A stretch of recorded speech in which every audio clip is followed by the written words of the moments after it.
So what do you do between Harry Potter movies? Harry himself, Daniel Radcliffe, is doing plenty. Earlier this year, he made a big splash on the London stage. Now he is back on screen, starring in the new family drama, December Boys. And Daniel Radcliffe is with us this morning. Good morning. Good morning. Always a pleasure.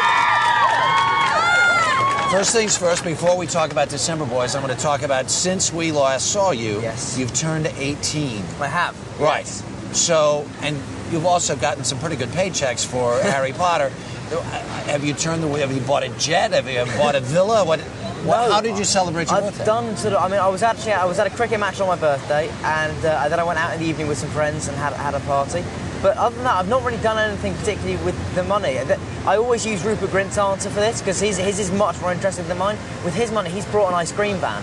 Right, so I always just rattle that one off whenever people ask me, because I have a very boring answer to that question. There you go. This new movie is really so wonderful. As I watched it, let's explain it first. It's the story of these 4 boys. They're orphans, and they have the opportunity to go to the shore for the summer, and also one of them will have the opportunity to be adopted.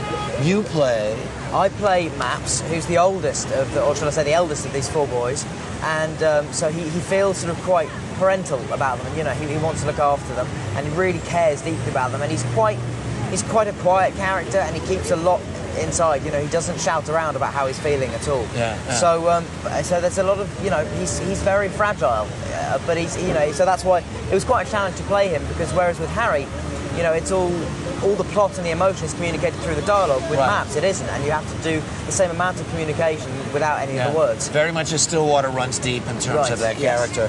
The movie looks like a dream. You almost feel like you're in a dream sequence with these kids. Fantastic. Because all of this means so much to them. Yeah. This is not just normal adolescent life. Everything that happens to them is new, and it's an adventure, and it's the potential to sort of change their lives. And also it's because, I mean, it's what you say about it being dreamlike. What you have to remember when you're watching the film is that what you're seeing is a reminiscence. It's this boy as a man remembering and recounting this point in his life. Yeah. And so that's why there are things in it that are slightly wondrous and fantastical and weird. Your character also falls head over heels in love with a young woman, and let's take a look. Who do you think they'll choose? I don't know. Spit's clever. He can fix most anything. Misty's the youngest, and he's a good artist. And Spark's got good energy. He's the fastest, wins all the races. What about you? Are you good at anything? I know it's not singing. Well, I don't want to be adopted. What's the big deal about parents anyway?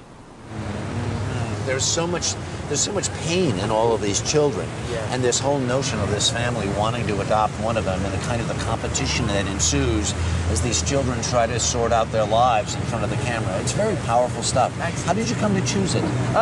It was one of those things where, I mean, as Rod Hardy, the director, put it yesterday, he just said, you know, the planet's really aligned for us on this occasion, because I'd been looking to do something between Harry Potter's 4 and 5, and this script came along, and it could shoot in that gap. And it was just perfect. You know, I loved the script. It was one of the things that made it stand out was the fact that the stage directions were written almost like a novel. Normally stage directions are quite formulaic, and they're just, he goes here, he opens that door, he goes in. You know, but with this one, they were beautifully, so much care had been taken over them, and they were a joy to read, which makes that script stand out instantly. There you go. Now, since we also last talked, the new Harry Potter book has come out. Of course. Have you had a chance to read it yet? Absolutely. Yes, and loved it. Yeah. I'm not going to say anything just in case there are people, because I remember the stories. There are maybe 6 people left in the universe who have not read it. I know, but it's one of those things where apparently people have been getting into trouble for spilling the beans on what the ending was a few days after it came out, so I don't want to be responsible for that, but needless to say, I was very, very happy. Right. Now, you also just finished shooting another film in Ireland, did you say? Yes. It's a movie called My Boy Jack, which is a TV movie and should air in the UK in November.